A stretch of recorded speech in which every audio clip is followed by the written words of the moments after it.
उल्टा लटका दिया जाता है उनको। दंगा करते हैं तो तुरंत पकड़ करके उल्टा लटका कर नीचे मिर्च का झोंका लगा दिया जाता है कि हमेशा के लिए भूल जाए, कि उल्टा लटका कर नीचे मिर्च का झोंका लगा दिया जाता है कि हमेशा के लिए भूल जाए। आज देख रहे हो दंगा करने वाले भूल ही गए दंगा भी कभी होता था। उल्टा लटका दिया जाता है उनको। दंगा करते हैं तो तुरंत पकड़ करके उल्टा लटका कर नीचे मिर्च का झोंका लगा दिया जाता है कि हमेशा के लिए भूल जाए। देखो, जिनकी गर्मी हम शांत कर चुके हैं उनको गर्म मत होने दीजिए। अब पहले माफिया सिर चढ़ करके बोलते थे। कैसे माफिया सिर चढ़ करके बोलते थे? छोटी छोटी बात को ले दंगा होता था। आज देख रहे हो दंगा करने वाले भूल ही गए दंगा भी कभी होता था। उल्टा लटका दिया जाता है उनको। दंगा करते हैं तो तुरंत पकड़ करके उल्टा लटका कर नीचे मिर्च का झोंका लगा दिया जाता है कि हमेशा के लिए भूल जाए।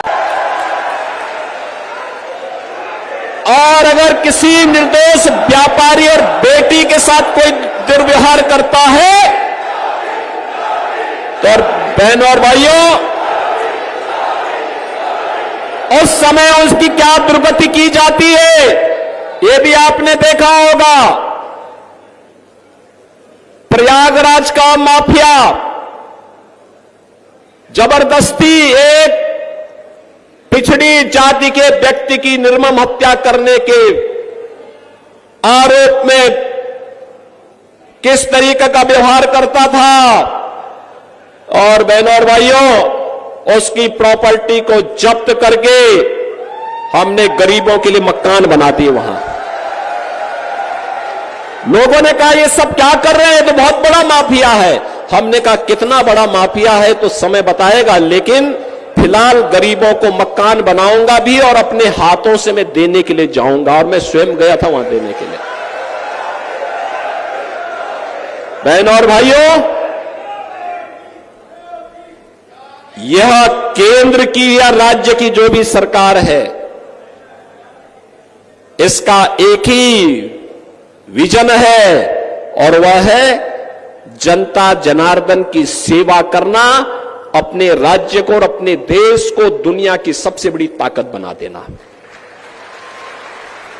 क्योंकि इसी में आपका भविष्य भी उज्जवल है और आने वाली पीढ़ी का भविष्य भी उज्जवल है। कोई माई के लाल बाल बांका नहीं कर सकता है। सुरक्षा की इतनी पुख्ता व्यवस्था हमने की है यूपी के अंदर। आज आप देखते होंगे बड़े बड़े दुर्दांत माफिया और अपराधी किस कदर उनकी दुर्गति हो रही है। आप देख रहे होंगे जिनके नाम से ही लोग कर्फ्यू जैसा माहौल होता था, आज उनकी दुर्गति क्या है हर व्यक्ति देख रहा है।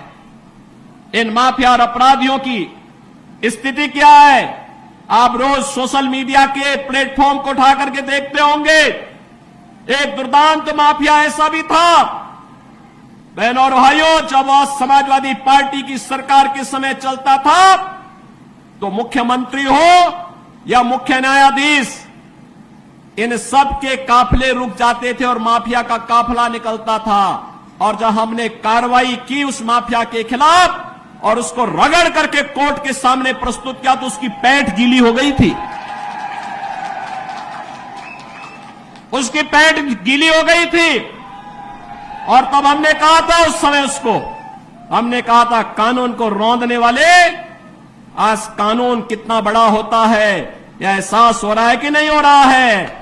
और निर्दोष लोगों को मारोगे तो मिट्टी भी नहीं मिल पाएगी। और बहनों और भाइयों, इसीलिए मैं आया हूं आपसे कहने के लिए, देखो जिनकी गर्मी हम शांत कर चुके हैं उनको गर्म मत होने दीजिए। अब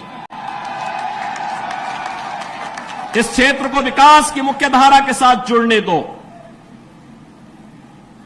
उनकी सबकी गर्मी शांत हो गई है, वे गए काम से।